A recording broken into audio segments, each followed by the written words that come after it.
ตรงเลยจงนี้เด้อทุ่งนอตัวใช้เลยจ่าเพื่อไฟเด้อ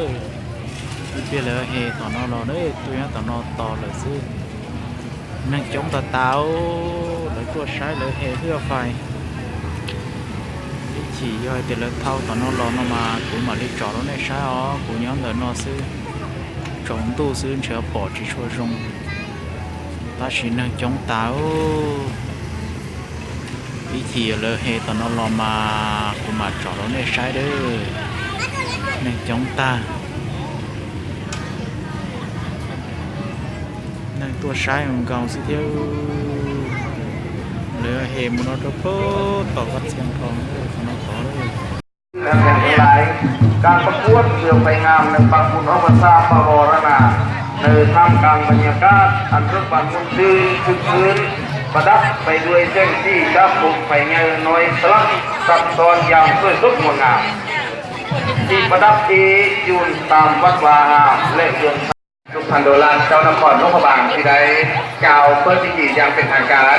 ฉะนั้นโอกาสนี้น้องก็เชิญขบวนเรือไฟได้รับความกำลังเคลื่อนขบวนได้ในโอกาสนี้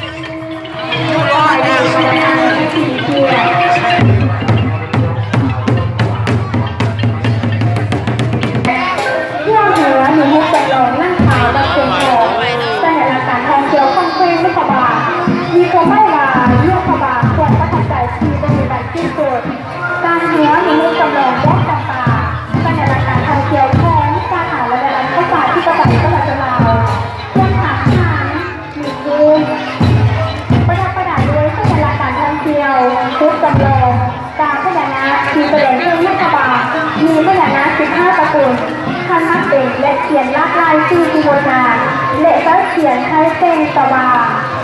และที่สำคัญเป็นวันปีนี้ในเป็นสีทองเขียวเหล่าสีประดานเชื่อใจสำหรับนี้จริงได้แสดงให้เห็นเกี่ยวกับการทรงเส้นการทองเขียวของแฟนโลกบาลบรรดาแจ้งเพื่อไปหลังสถิตเข้าร่วมการเห็นพระจ้องหลังเห็นด้วยไม้ไผ่มีความยาว10 เมตรหลวงสูง4 เมตรลักษณะต้องเรือไฟส่วนหัวเป็นภูพญานาคทางกลางพญานาคส่วนทางข้างเป็นภูจำลองพระธาตุจอมศรีประดับด้วยเทียนที่โลกดวงให้แสงสว่างด้วยเทียนไข่ในกองไต486 เล่มจำนวนคนเฮ60 คนคนพิเศษของขบวนเฮมีนางสาวทราบสนเทาคือฝ่ายขับขบวนบ้านจุ่มทองพร้อมด้วยขบวนเท่าแก่ขั้นมักเด็ก5 คนขบวนจับโขมก้าเกจำนวน50 คนบ้านจุ่มทองมีนำข้องไล่ทานเป็นตำนานเพลงก่อนฟังมีห้องพิพิธภัณฑ์สวยงามลือนามตลาดกลางคืน